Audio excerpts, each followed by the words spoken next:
banyak khususnya para pengguna kartu BPJS. Dari data BPJS Kesehatan Cabang Palembang hingga bulan April 2018 baru mencapai 65% dan masih di bawah capaian kepesertaan secara nasional yang mencapai 76%. Hal ini diakui langsung oleh Kepala BPJS Kesehatan Cabang Palembang, Dr. Andi Ashar.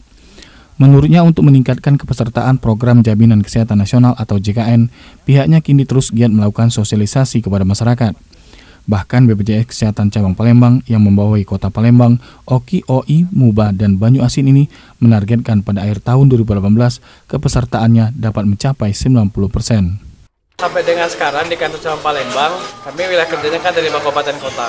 Jadi secara overall, 5 kabupaten itu kita baru 65% tadi untuk capaian kepesertaan JKN. Kalau capaian nasional kita sudah 76% sampai dengan pencapaian data April. Sesuai dengan roadmap yang ditetapkan oleh pemerintah, itu sampai dengan 31 Desember 2018 minimal 90% penduduk itu memiliki jaminan kesehatan nasional. Ditambahkan Andi, pihaknya terus menyisir perusahaan yang belum meregistrasi pegawainya.